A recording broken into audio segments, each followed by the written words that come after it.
Hello everyone, स्वागत है आप सभी का हमारे official YouTube channel solid study पर। आज से हम लोग मैथ्स के 20 क्वेश्चंस की प्रैक्टिस करेंगे।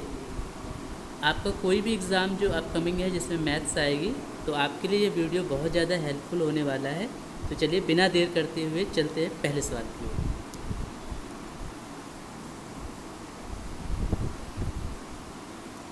एक मिनट।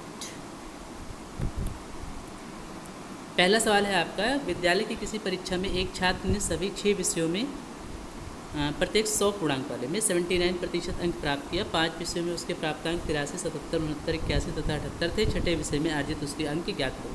तो देखिए भैया, अगर वो कहता है कि सभी 6 विषयों में 79 अंक उसको प्राप्त होते हैं, तो यहाँ से हम बाकी विषयों में प्राप्तांक की तुलना करें तो ये 83 पाया है, तो ये कितना ज़्यादा पाया है? 4। इसमें 77 यानी माइनस का 2, फिर यहाँ पे माइनस का 10, 69 है तो माइनस 10, और ये 81 है यानी प्लस का 2, और 78 है तो माइनस का 1। और छठे विषय में पूछा, मान लेते उसमें x नंबर पाया और बराबर किसके होना चाहिए? 79 के। ठीक है, तो यहाँ से इसको हम कैलकुलेट करें जल्दी से, तो ये दोनों कट जाएगा। -10 -1 -11, -11 में से 4 जाएगा माइनस का 7, प्लस x बराबर 79। तो x की वैल्यू कितनी आ जाएगी? 79, और -7 हो जाएगा प्लस 7 हो जाएगा। 79 में 7 जोड़िए तो 86। ऑप्शन नंबर डी यहाँ पे करेक्ट। चलते हैं अगले सवाल की तरफ। अगला सवाल है, 2 क्रमागत छूट दी गई है 15%, 20% की, और उसके बाद इस वस्तु को 1717 रुपये में खरीदा गया, तो अंकित मूल्य क्या होगा? चलिए ठीक है, अगर आप देखें तो MRP से छूट देने के बाद कोई चीज़ विक्रय मूल्य होती है, तो आप 15% की छूट दे रही, 100 से कोई चीज़ 85 में बेच रहे हैं, यानी 20 से 17 में। ठीक है, दूसरा अगर देखें तो 20% की छूट, यानी कोई चीज़ 100 से 80 में, यानी 5 से 4 में। तो चलिए यहाँ से 4 से हम इसको भी काट सकते हैं, 4 पंचे 20, ये हो जाएगा 17 एकम 17, और ये हो जाएगा 25। तो प्रश्नानुसार छूट देने के बाद इतने में खरीदी गई, यानी 17 की वैल्यू दी गई है प्रश्न में 1717। तो 1 की वैल्यू 101, तो 25 की वैल्यू 25 गुणे 101 क्या होगा? 25 25 25 25 कहाँ है हमारा? ऑप्शन नंबर बी पर। चलते हैं अगले सवाल की ओर। अगला सवाल है, एक नाविक धारा के विपरीत 2 घंटे 30 मिनट में 40 किलोमीटर जाता है। देखिए, अगर धारा के विपरीत जाता है तो चाल क्या होगी? धारा के विपरीत x माइनस वाई, यानी नाविक की चाल में से धारा की चाल माइनस हो जाएगी। कितना जाता है? 40 किलोमीटर कितने समय में? 2.5 घंटे। 2.5 घंटे मतलब 5/2 कह सकते हैं। 5 से काटिए, 5 8 40 और 2 8 16, यानी धारा के विपरीत नाव की चाल कितनी आ गई? 16 किलोमीटर पर आवर। ठीक है, फिर वो कह रहा है कि धारा की चाल आपकी 4 किलोमीटर प्रति घंटा। अगर धारा की चाल यानी y का मान हम 4 रख दें तो x का मान कितना प्राप्त हो जाएगा हमको? 16 4 20 किलोमीटर प्रति घंटे। तो चलिए, पूछा है धारा की दिशा में 84 किलोमीटर जाने में कितना समय लगेगा? समय हमसे पूछा है किस कहाँ जाना है? धारा की दिशा में 84 किलोमीटर। 84 किलोमीटर समय बराबर दूरी बटे चाल। चाल क्या होगी? अगर धारा की दिशा में है तो x प्लस वाई, यानी धारा की चाल और नाविक की चाल जुड़ जाएगी। तो चलिए देखते हैं, तो 20 प्लस धारा की चाल कितनी है? 4, तो 84 बटे में 24। तो इसको अगर हम काटें तो 4 छंग 24, 4 से इसको काटें तो 21 बार जाएगा, 3 दूना 6, 3 सत्ते 21, 7/2 घंटे, यानी 3.5 घंटे। 3.5 घंटे कितने समय लगेंगे? 3.5 घंटे। ऑप्शन नंबर सी यहाँ पे करेक्ट हो गया। चलते हैं अगले सवाल की ओर। अगला सवाल है, खेत का क्षेत्रफल 3120 है। भुजा उसकी एक भुजा की लंबाई जो है 80 है, तो आयताकार क्षेत्र के विकर्ण की लंबाई बताओ। हमको पता है आयताकार क्षेत्र खेत अगर है तो उसका क्षेत्रफल ये इंटू भी होता है। 3120, लंबाई आपको 80 दी गई है, तो पहले आप चौड़ाई निकालिए, यहाँ से काटिए, 0 से 0 कैंसिल। 8 से इसको अगर हम काटेंगे तो 8 तिया 24 और 8 9 72, यानी चौड़ाई हमारी 39 आ गई। लंबाई हमको 80 पता है, विकर्ण निकल जाएगा। क्या होता है वर्ग का विकर्ण? विकर्ण मतलब diagonal D, √l² + b², l² मतलब 80 का स्क्वायर, और b² मतलब 39 का स्क्वायर। तो 80 का स्क्वायर कितना होता है? 6400, और इसका 1521। तो इसको अगर हम जोड़े तो ये हो जाएगा हमारा कितना? 2155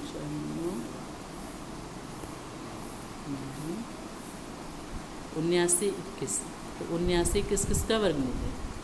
तो अगर हम देखें तो अगर ये 8100 भी होता, 8100, तो ये 90 का वर्गमूल होता। यानी ये 90 से भी छोटा होना चाहिए। तो एक ही ऑप्शन 90 से छोटा है, जो कि पहला ऑप्शन। तो चलते हैं अगले प्रश्न की ओर। एक व्यापार में ABC है जिन्होंने 25,000, 17,000, 21,000 रुपये लगा के कोई निवेश किया। चलो ठीक है, तो अगर हम कहें A, B और C कितना कितना रुपये लगाया है, 25,000, 25,000 को हम K लिख देते हैं और 17 के 21 के, तो K से K तो कट ही जाएगा हमारा। इस अनुपात में इन्होंने निवेश किया है। वर्ष के अंत में लाभ अगर 11,340 है तो A और B के भागों का अंतर बताओ। तो A और B के भाग का पहले अंतर देखो है कितना, 25 और 17, यानी 4 का अंतर है। तो 4 की वैल्यू बतानी है आउट ऑफ, इनको जोड़ लीजिए आप। तो 25 में 25, 17 और 21 को अगर हम जोड़ेंगे तो कितना प्राप्त होगा हमको। तो अगर हम देखें तो ये हो जाएगा 7, 1, 8, 5, 13 और 1 जाएगा 3, 4, 4, 2, 6। सही है ये। 7, 5, 12, 1, 13, ठीक है 63 और गुणे में कितना लाभ हो रहा है। तो यहाँ से हम लोग अगर इसको सॉल्व करें तो ये हो जाएगा हमारा, 7 से काटते हैं, 7, 9, 63, 7, 1, 7 और 4 जाएगा, 7, 6, 42, 7, 9, 14, 9 से काटेंगे तो ये कितनी बार जाएगा, 18 बार, 18 चौक 72। गलती हो रही है, लेकिन रुकिए, सॉरी ये 25 से 17, सॉरी डिफरेंस यहाँ 8 का आएगा, सॉरी ये डिफरेंस 8 का आएगा। A और B के भाग का डिफरेंस कितना होगा, 8 होगा। तो 18, 8, 144 और 1 0 यानी 1440 रुपये। ऑप्शन नंबर डी यहाँ पे करेक्ट है। चलते हैं अगले प्रश्न पे। अगला सवाल है हमारा, 3 संख्याएं जो कि इस अनुपात में हैं, इस अनुपात में हैं, यदि सबसे बड़ी सबसे छोटी संख्या के बीच अंतर इतना, तो सबसे छोटी संख्या का मान बताओ। देखिए सबसे पहले इसको हम एक स्टैंडर्ड रेशियो बनाते हैं। इसके लिए करेंगे क्या, 3, 5 और 8 का एलसीएम लेंगे, जो कि कितना आएगा, 8, 5, 40, 120, 120 से सब में गुणा कराएंगे तो 120 2/3, 120 3/5, 120 5/8, ये हमारा हो जाएगा 3 से 4 बार जाएगा। यहाँ पर हमारा 5 से देखें तो 5 × 10 24 बार जाएगा और ये अगर हम काटें तो 15 बार जाएगा। 15 × 120 होता है ना, 8 15 120, तो ये हो गया हमारा 40 × 80 और ये हमारा हो गया 24 × 72 और 15 × 5 = 75। तो ये हमारी संख्याएं आ गई। सबसे बड़ी और सबसे छोटी का अंतर, सबसे छोटी संख्या 72 है और सबसे बड़ी हमारी 80 है। तो इसके बीच का डिफरेंस कितना है, 8। प्रश्नानुसार वो अंतर कितना है, 80। तो 8 की वैल्यू 80, तो 1 की वैल्यू 10। तो पूछा सबसे छोटी संख्या यानी 72 की वैल्यू, तो 72 की वैल्यू कितनी हो जाएगी, 720। ऑप्शन नंबर बी यहाँ पे हमारा करेक्ट हो गया। चलते हैं अगले प्रश्न पर। अगला प्रश्न, एक रेलगाड़ी 68 किलोमीटर प्रति घंटे की चाल से चलते हुए एक निश्चित दूरी 9 घंटे में तय करती है। यदि वही दूरी 8 घंटे में तय करनी हो तो उसकी चाल में कितनी वृद्धि करनी होगी। देखिए अगर हम आपसे कहें, जब डिस्टेंस समान होती है, दूरी समान होती है, तो उनके समय का अनुपात उनके चाल के व्युत्क्रम अनुपात के बराबर होता है, या उनके चाल का अनुपात उनके समय के व्युत्क्रम अनुपात के बराबर होता है। कब, जब दूरी समान हो। तो टाइम की अगर हम बात करें, समय उनका दिया है आपको 9 और दोबारा कितना समय लगेगा, 8 घंटे। तो स्पीड का रेशियो क्या होना चाहिए इनके, 8 से 9 का। ठीक है, पहले स्पीड इनकी कितनी है, 8 और प्रश्नानुसार कितनी है, 68। तो 8 की वैल्यू अगर 68 है तो चाल में कितने की वृद्धि करनी चाहिए, 1 यूनिट की। तो 1 यूनिट की वैल्यू आप निकाल लीजिए। चलिए 8 से अगर हम काटें तो 8 × 28 = 64 और यहाँ पे 4 जाएगा, 8 × 5 = 40, 8.5 किलोमीटर प्रति घंटे की चाल में वृद्धि करनी चाहिए। ठीक है, चलते हैं अगले सवाल की ओर। एल्कोहल और पानी के 48 लीटर मिश्रण में एल्कोहल और पानी का अनुपात 5:3 है। तो चलिए एल्कोहल और पानी, वाटर, इसका रेशियो कितना है, 5:3। 5:3 है। कितने लीटर पानी और मिलाया जाए कि जिससे मिश्रण का अनुपात 3:2 हो जाए, 3:2 हो जाए। अच्छा एक बात बताइए, यहाँ पे कहा गया कितने लीटर पानी और मिलाया जाए। अगर आप पानी मिलाते हो तो इसका मतलब एल्कोहल दोनों ही कंडीशन में समान होना चाहिए। यहाँ तो ऐसा है नहीं, यहाँ 5 है, यहाँ 3 है। तो सबसे पहले दोनों ही केस में एल्कोहल की मात्रा समान करने के लिए यहाँ पे हम किससे गुणा कराएंगे, यहाँ 3 से और यहाँ 5 से। तो अब देखिए ये हमारा हो जाएगा 3 × 5 = 15 और 3 × 3 = 9, ये 5 तिया 15 और 5 दूना 10। ठीक है, अगर हम एक जगह लिख ले साफ साफ तो एल्कोहल और पानी का जो नया रेशियो 15 से हमारा आ गया 9 और ये आ गया 15 से हमारा कितना 5 दूना 10। ठीक है, तो शुरुआत में मिश्रण 48 लीटर का था, हमारे अनुसार कितना था 15 अल्कोहल है 9 पानी है, तो हम कह सकते हैं 15 और 9 कितना होता है 24।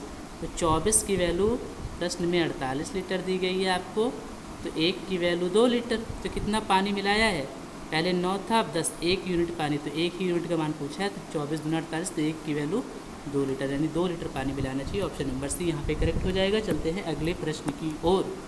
अगला प्रश्न, एक आयताकार बगीचा जिसकी लंबाई व चौड़ाई 70 तथा 55 है, इस बगीचे के चारों ओर 3 मीटर चौड़ा एक रास्ता बनाया जाता है, रास्ते का क्षेत्रफल क्या होगा। वेरी सिंपल, देखिए अगर आप एक आयताकार खेत लेते हैं, इसकी लंबाई कितनी है 70, चौड़ाई कितनी है भैया इसकी 55। ठीक है, इसके चारों ओर आप एक रास्ता बनाते हैं, इसके चारों ओर हम एक रास्ता बना देते हैं ऐसे। ठीक, इसके चारों ओर एक रास्ता बना देते हैं हम लोग, ये बन गया रास्ता। ठीक, थोड़ा बड़ा हो गया है तो कोई दिक्कत नहीं। क्या बोला गया रास्ते के बारे में 3 मीटर चौड़ा, इसका मतलब ये रास्ता कितना मीटर चौड़ा है 3, तो ये हो जाएगा 3 यहाँ भी और ये 3 यहाँ भी हो जाएगा। इसका मतलब कि अगर हम देखें तो ये जो है कितना हो गया, ये पूरा कितना हो जाएगा 3 इधर जुड़ेगा और 3 इधर जुड़ेगा तो 6, तो ओवरऑल ये लंबाई कितनी हो गई 76। ठीक है, और अगर इधर वाली हम बात करें तो ये 3 इधर भी जुड़ेगा 3 इधर भी जुड़ेगा, ये 55 था, 55 में 3 इधर 3 इधर, तो 55 3 58 और 58 3 61, ये हमारा हो गया 61। ठीक है, तो रास्ते का क्षेत्रफल यानी इस भाग का क्षेत्रफल कैसे निकलेगा, तो हम क्या करेंगे, इस पूरे भाग के क्षेत्रफल में से इस आयत का क्षेत्रफल अगर हम माइनस कर दें तो ये पार्ट का क्षेत्रफल हमारे आ जाएगा। तो इसका क्षेत्रफल क्या होगा, ये भी एक आयताकार नुमा लग रहा है, तो लंबाई गुणे चौड़ाई 76 गुणे 61 और माइनस का ये छोटा वाला जो आयत है इसका क्षेत्रफल क्या होगा 70 इंटू 55, 70 इंटू 55। ठीक है, अब यहाँ पे हमको गुणा कराना है, तो देखिए सबसे पहले ये हमारा हो जाएगा, इसको थोड़ा एक मिनट रुकिए, अगर हम देखें डिजिटल सम क्या इसमें काम करेगा हमारा। लेकिन देखिए डिजिटल सम 2 संख्याओं का ये एक है, तो ये इकाई का अंक देख लेते हैं, 6 कम 6, यहाँ पर इकाई का अंक 6 आएगा और यहाँ पे 0 आएगा, तो अगर हम माइनस करें तो 6 आना चाहिए, तो ये किस पे 6 आ रहा है, ये वाला ऑप्शन गलत हो गया, ये भी हमारा गलत हो जाएगा। ठीक है, अब हम देखें या तो ये ऑप्शन सही है या तो ये। अब यहाँ हम डिजिटल सम लगा लेते हैं, तो ये हो जाएगा 7 6 13, 13 मतलब 4 और 6 1 7, 7 चौक 28। ठीक है, एक मिनट रुकिए, तो ये हो जाएगा 7 6 13, 13 मतलब 4 और 6 7 चौक 28, 28 का मतलब 4 7 चौक 28, 28 का मतलब 8 2 10 और माइनस का यहाँ पर 5 3 सॉरी 5 55 है, 5 5 10 यानी 1 और 7 7 1 कम 7, तो यहाँ माइनस करेंगे कितना आ जाएगा 3 3 डिजिटल सम देखते हैं कितना किसका आता है, तो ये ऑप्शन तो दोनों होंगे नहीं क्योंकि इकाई के अंक पे 6 आएगा। यहाँ पे देखते हैं ये हो जाएगा 8 7 15 15 6 21, 21 का मतलब 2 + 1, 21 का मतलब 2 + 1 यानी 3, ऑप्शन नंबर ये सही है। यहाँ पे देखिए तो 8 2 10 6, 8 2 10 6 16, 16 मतलब 1 + 6 यानी 17, ये वाला ऑप्शन गलत हो गया। तो हमने कैलकुलेशन नहीं किया, डिजिटल सम और इकाई के अंक की सहायता से हमने ऑप्शन को मार्क कर दिया। ठीक है, तो चलते हैं अगले सवाल की तरफ। अगला सवाल है हमारा 8 सेंटीमीटर भुजा वाले 2 घनाकार डिब्बों को उसकी कोर से कोर मिलाकर रखे जाने पर निर्मित घनाभ का पृष्ठीय क्षेत्रफल ज्ञात करो। देखिए अगर घनाकार डिब्बा है तो इसका मतलब लंबाई चौड़ाई ऊंचाई सब बराबर है, और ऐसे 2 डिब्बे हैं, ये एक डिब्बा और एक ही हमारा दूसरा डिब्बा। ठीक, तो यहाँ पे अगर हम देखें भैया तो ये 8 सेंटीमीटर है, तो ये भी 8 रहा होगा, ये भी 8 रहा होगा, और जो इसकी यहाँ पे जो इसकी ऊंचाई होगी वो भी 8 ही रही होगी। ठीक, तो ये अब एक पूरा डिब्बा बन गया घनाभ के आकार का, जिसकी लंबाई क्या है 8 और ये 8 16, यानी लंबाई इसकी कितनी आ गई 16, चौड़ाई अभी 8 रहेगी, ऊंचाई भी 8 ही रहेगी। तो इसका पृष्ठीय क्षेत्रफल क्या हो जाएगा 2 ब्रैकेट में L B B H और HL, यही तो होता है पृष्ठीय क्षेत्रफल। तो चलिए मान रखते हैं L का मान कितना है 8 8 16 है, चौड़ाई 8 है, इसका मान 8, चौड़ाई ऊंचाई भी 8 है, ऊंचाई 8 है और लंबाई 16 है। ठीक है, तो इसको सॉल्व करते हैं। देखिए 16 और 8, यहाँ भी 16 और 8 तो 2 बार लिखा है, तो ये हमारा हो जाएगा कितना, हमारा हो जाएगा ये 128 होता है, 16 128 256, 256 में अगर हम 64 जोड़ लें तो 256 में अगर हम 64 जोड़ लेते तो कितना हो जाता है हमारा 320, और 320 को 2 से गुणा करा दो, कितना आ गया 640। ऑप्शन नंबर डी हमारा यहाँ पे करेक्ट हो गया। चलते हैं अगले प्रश्न की तरफ। एक सैन्य शिविर में 800 सैनिकों के लिए 64 दिन के लिए खाद्य सामग्री उपलब्ध थी। 8 दिन बाद 600 सैनिक और आ गए, तो बताइए शेष खाद्य सामग्री कितने दिन और चलेगी। देखिए भैया 800 सैनिक थे, 64 दिन के लिए खाद्य सामग्री थी हमारे यहाँ, परंतु 8 दिन बाद 600 सैनिक और आ गए। अगर हम ये देखें कि 800 सैनिकों के लिए, ध्यान से समझिएगा, 800 सैनिकों के लिए देखिए 64 दिन के लिए था, 8 दिन बाद, यानी 8 दिन बाद जो है 600 सैनिक आए हैं ना, यानी 800 सैनिकों के लिए 8 दिन के बाद कितने दिन की खाद्य सामग्री हमारे पास बची थी, 64 दिन के लिए थी, 8 दिन तो गुजर गए, तो कितने दिन के लिए बची थी, 56 दिन के लिए। 64 में से 8 माइनस करो 56, तो जो खाद्य सामग्री 800 सैनिक हमारे 56 दिन तक खा सकते थे, वही 600 लोग बढ़ गए, यानी 800 सैनिक थे और 600 और आ गए, कितने हो गए 1400 सैनिक हो जाएं, तो वो जो 56 दिन चलने वाली थी कितने दिन चलेगी, हम मानते हैं डी दिन। चलिए सॉल्व करते हैं, 14 चौको 56, ठीक है, और ये 00 से 00 कट जाएगा, 8 चौक 32, तो अब ये सिर्फ 32 दिन ही चलने वाली है। ठीक है, चलते हैं अगले प्रश्न की तरफ। अगला प्रश्न है हमारा, 45 किलोमीटर प्रति घंटे की चाल से जा रही एक रेलगाड़ी अपने विपरीत दिशा में 36 की चाल से आ रही, समान लंबाई क्या है, दोनों की समान है, रेलगाड़ी को पार करने में 16 सेकंड का समय लेते हैं, तो लंबाई दोनों की, प्रत्येक रेलगाड़ी की लंबाई बताओ। ठीक है, दोनों ही रेलगाड़ी की लंबाई समान है, हमने मान लिया यल है। ठीक है, तो लंबाई या दूरी बराबर क्या होता है, चाल गुणे समय, तो लंबाई या दूरी क्या हो जाएगी, दोनों की लंबाई जोड़ लीजिए, दूरी बराबर चाल गुणे समय, चाल है इसकी। देखिए जब दोनों ही विपरीत दिशा में, तो चालें हमको पता है क्या होंगी, जुड़ जाएंगी, तो 45 + 36 ये हो गई इनकी चाल, और चूँकि ये हम आंसर देख रहे हैं मीटर में है, तो और ये चाल हमारी किलोमीटर प्रति घंटे में, तो इसको हम बदल लेंगे 5/18 से गुणा करके, किसमें, मीटर पर सेकंड में। तो दूरी बराबर क्या होता है, चाल और गुणे समय, समय हमको दिया है कितना 16 सेकंड, बस इसको हल कर लेंगे। 45 और 36 कितना होता है हमारा, 6 5 11 1 4 4 81, और गुणे में 5/18 और इंटू में 16। ठीक है, तो चलिए इसको सॉल्व करते हैं। 9 दूना 18, 9 नवा 81 और 2 अट्ठे 16, तो 8 पंचे 40, 8 पंचे 40 और 40 नहीं है 360, 360 आ गई दोनों लंबाई की, दोनों ही ट्रेन की लंबाई। तो 2L की वैल्यू है, तो L की वैल्यू कितनी हो जाएगी 180, तो प्रत्येक रेलगाड़ी की लंबाई कितनी 180। चलते हैं अगले प्रश्न की ओर। अगला प्रश्न हमारा, नल है 2 A और B 24 और 30 घंटे में भरते हैं, एक तीसरा नल C लगा है जो कि 40 घंटे में पूरी टंकी को खाली करता है। अगर तीनों को एक साथ खाली हौज में छोड़ दे तो कितना समय लगेगा इसको भरने में। ठीक है, तो चलिए, एक A टाइप नल है जो कि 24 घंटे में भरता है, B टाइप 30 घंटे में, और C खाली करने वाला है, माइनस कर लीजिए यहाँ पे आप, क्योंकि खाली करने वाला है, -40।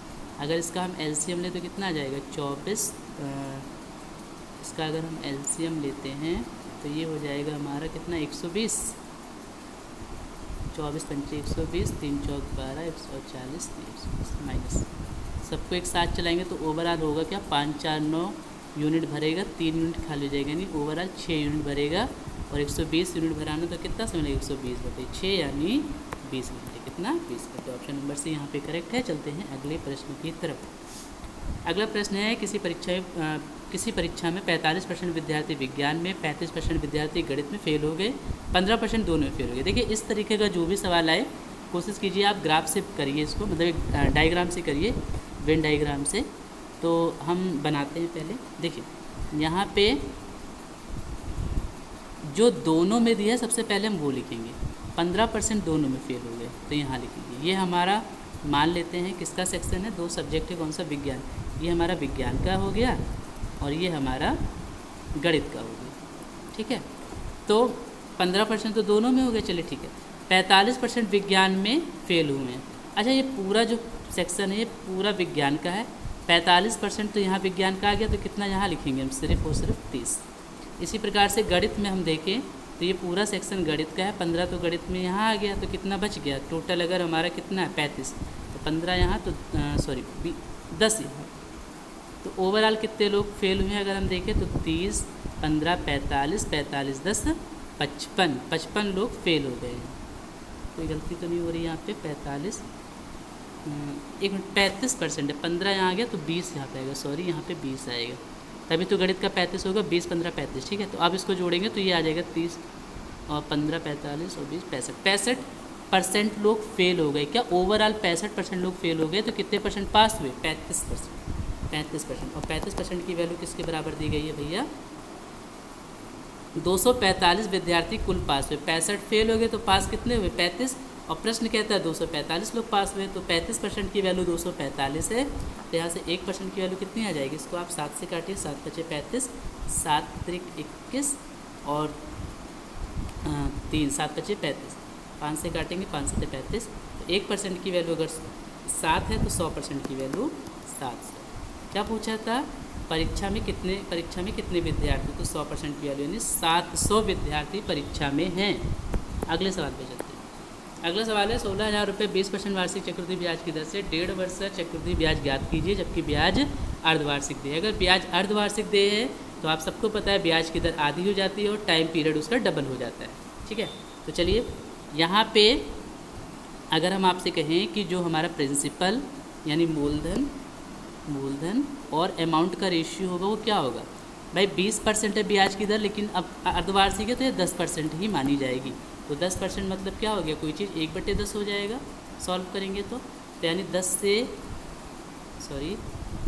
से कितना हो जा रहा है 11। और देखिए समय को ध्यान दीजिए, अगर 1.5 वर्ष है तो 6 महीने की कितनी यूनिट बनेगी, 3, तो 3 बार कंसीडर करेंगे, ठीक है। तो ये हो जाएगा हमारा 1000 और ये हमारा हो जाएगा 11 की पावर 3, 13 से 31। प्रश्नानुसार मूलधन 16,000 है, हमारे अनुसार 1000 है, तो 1000 की वैल्यू कितने के बराबर, 16,000, तो 1 यूनिट की वैल्यू 16। तो ब्याज पूछा है भैया, ब्याज 1000 से 13 से 31 हो गया, तो ब्याज कितना मिला 331, तो 331 की वैल्यू कितनी हो जाएगी, 331 गुणे 16। इसको हम कैलकुलेट कर लेंगे, 16 एकम 16, 6, 16 × 48, 49, 9। अब हम आगे सॉल्व नहीं करेंगे क्योंकि देख रहे हैं 96, अच्छा यहाँ भी 96, ठीक है कोई नहीं। 16 × 48, 49, 9, 4 फिर कैरी हो जाएगा, 16 × 48, 4, 52, 5296। ऑप्शन नंबर डी हमारे यहाँ पे करेक्ट हो गया। चलते हैं अगले प्रश्न की ओर। अगला प्रश्न है हमारा 1 की पावर 2, 2 की पावर, ये मिसप्रिंट है, यहाँ पे आप 2 की पावर 2 कर दीजिएगा, 3 की पावर 2, 25 की पावर 2। तो क्या होगा, इसके लिए आपने फॉर्मूला पढ़ा होगा, n+1, 2n+1 और बटे में 6। तो n का मान आप 25 यहाँ पे रख के कैलकुलेट कर लीजिएगा, आंसर आ जाएगा। चलते हैं अगले प्रश्न की ओर। अगला सवाल है 96 विद्यार्थियों की कक्षा में लड़के तथा लड़कियों के औसत प्राप्तांक 68 और 80 है, पूरी कक्षा का औसत प्राप्तांक 73 है, तो लड़के लड़कियों की संख्या में अंतर। देखिए यहाँ पे लड़कियों का अलग दिया, लड़कों का अलग और पूरी क्लास का अलग दिया है, तो यहाँ पे मैलिगेशन लगा देंगे सिंपल सा, ठीक। तो चलिए एक तरफ बॉयज़ एक तरफ गर्ल्स। बॉयज़ तो कितना है, एक मिनट, लड़कियों का 68 और 68, 80 और पूरी क्लास का कितना दिया है 73, 73। माइनस करिए यहाँ पे 7 और ये हमारा हो जाएगा 3, 2, 5, यानी ओवरऑल हमारे अनुसार कितने बच्चे हैं, 7 लड़के 5 लड़की, यानी 12 यूनिट। तो 12 की वैल्यू 96, तो 1 की वैल्यू 12 × 96, तो दोनों में अंदर कितने का है 2 का, तो 2 की वैल्यू 2 × 16, क्या 2 × 16, 16 अंतर है लड़कियों और लड़कियों की संख्या में। चलते हैं अगले प्रश्न की तरफ। अगला प्रश्न है हमारा 720 के कुल गुणनखंड होंगे। देखिए अगर हम 720 की बात करें तो 720 के सबसे पहले हम इसके अभाज्य गुणनखंड करते हैं। तो एक हमको पता है 720 क्या है, 8 9 72, 8 9 72 ऐसे लिख सकते हैं। और इसको हम लिख सकते हैं 8 को 8 9 72 9 और गुणे 10, 10 को हम लिख सकते हैं 2 × 5। ठीक, तो यहाँ पे 2 की पावर 3 मिलेगा और 2 की पावर 1 यहाँ पे है। यहाँ 2 एक बार है, यहाँ 3, 2 की पावर कितना हो गया 4 और 3 की पावर 2 और 5 की पावर 1। बस अब इसके हम गुणनखंड देख लेते हैं। तो क्या सूत्र आपने पढ़ा है, अगर हमको गुणनखंड निकालने होते हैं टोटल तो पावर में 1 जोड़ जोड़ के, पावर में 1 जोड़ जोड़ के गुणा करा देते हैं बस। तो 4 + 1 मल्टीप्लाई 2 + 1 मल्टीप्लाई 1 + 1, तो ये हो जाएगा 5, ये हो जाएगा 3, ये हो जाएगा 2, 5 या 15 गुना 30 एकदम करेक्ट आंसर है। ऑप्शन नंबर डी एकदम सही। चलते हैं अगले प्रश्न की तरफ। अगला प्रश्न आपको दिया है कि इसका मासा आपको ज्ञात करना है। तो आपको पता है भिन्न कोई होती है तो भिन्न का मासा कैसे निकालते हैं, भिन्न कोई है उसका मासा हम कैसे निकालते हैं, उसका मासा हम निकालते हैं अंश का मासा बटे हर का मासा। देखिए कभी भी भिन्न में मासा या लासा पूछा जाए तो ध्यान रखिएगा जो पूछा जाएगा ऊपर वाले का वही निकालेंगे। कहने का मतलब अगर लासा पूछा जाएगा तो अंश का लासा बटे हर का मासा, मासा पूछा जाएगा तो अंश का मासा हर का लासा। मतलब जो चीज़ पूछी जाएगी अंश का वो ले लेंगे और उसके उल्टा हर का ले लेंगे। तो अगर मासा पूछा है HCF तो अंश का मासा और हर का लासा। चलिए तो अंश का मासा निकाले 16, 18 और 20। 16, 18, 20 का मासा क्या हो जाएगा, इन तीनों में क्या कॉमन है, 2 कॉमन है तो 2 ले लीजिए। और फिर उसके बाद में 25, 35 और 45, 25, 35 और 45 का हमको चाहिए क्या LCM। तो इसका हम LCM निकाल लेते हैं। तो अगर हम देखें तो 25, 35 और 45 इससे जाएगा 5 से 5 25, 5 7 35 और 5 9 45। फिर अब हम डायरेक्ट करेंगे। देखिए यहाँ 9 एक ही बार है, कहीं और 9 का अंश नहीं दिख रहा तो डायरेक्ट आप 9 से ही लेके जाएँ। तो ये हो गया और फिर उसके बाद में 1/5 से और जाएगा, 5 से ये चला गया हमारा और ये 7 है, ये 9 है अभी। तो अब ये एक बार 7 से जाएगा एक बार 9 से जाएगा, यानी 63 और 1 5 25। तो 63 × 25 साइड में कर लेते हैं। 63 को 25 से गुणा के 25 या 75, 5 7 ये 25 छक्का 150 और 150 में 7 जोड़िए 157। तो कहने का मतलब इसका मासा तो 2 आ गया और लासा 25, 35, 45 का होता है 1575। तो 2/2 1575 ऑप्शन नंबर सी यहाँ पे करेक्ट है। चलते हैं अगले सवाल। अगला सवाल है आलू के मूल्य में 25% की वृद्धि होने पर कोई गृहिणी 600 रुपये में पहले की तुलना में 10 किलोग्राम आलू कम खरीद पाती थी। तो आलू का प्रारंभिक मूल्य कितना होगा। देखिए अगर आपने पढ़ा होगा कि मूल्य में जब वृद्धि होती है तो हमारा जो कंजम्पशन मतलब जो खपत होती है वो कम हो जाती है, वो सीधी सी बात है।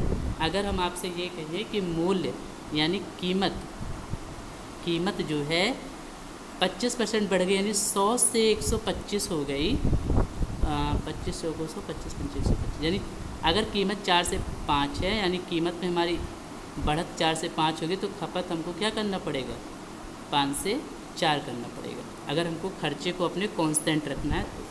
ठीक है तो ठीक है। तो अगर हम देखें तो हमने कितना खपत कम कर दिया, पहले 5 यूनिट था, 4 यानी 1 कम कर दिया। प्रश्न में कहता है कि हम कितना कम खरीद रहे हैं, 10 किलोग्राम आलू कम खरीदे। तो 10 1 की वैल्यू ही क्या है 10। इसका मतलब पहले हम कितना आलू लेते थे, 5 की वैल्यू 50, पहले हम 50 किलो आलू लेते थे और जिसके लिए हमको पे कितना करना पड़ता था 600 रुपये। तो हम पहले वाला मूल्य नहीं निकाल सकते कि अगर 600 रुपये पहले हम देते थे जिसमें हम 50 किलो आलू लाते थे तो प्रारंभिक मूल्य क्या रहा होगा आलू का प्रति किलो। तो आप कहेंगे सर आलू का प्रति किलो मूल्य रहा होगा, आलू का जो मूल्य रहा होगा क्या हो गया 600/50, 0 से 0 कट जाएगा, 5 × 60, 12 रुपये पर केजी, 12 रुपये पर केजी, यानी ऑप्शन नंबर कौन सा सही होगा डी यहाँ पे करेक्ट हो जाएगा। चलते हैं अगले प्रश्न की तरफ। बस इतने ही प्रश्न थे। तो चलिए उम्मीद करते हैं आपको ये वीडियो पसंद आया होगा। अगर आपको ये वीडियो पसंद आएगा तो लाइक कीजिएगा, चैनल को सब्सक्राइब कीजिएगा और कमेंट सेक्शन में जो भी बात हो ज़रूर बताइएगा। ठीक है, थैंक यू। मिलते हैं अगले वीडियो में, तब तक के लिए बहुत बहुत धन्यवाद।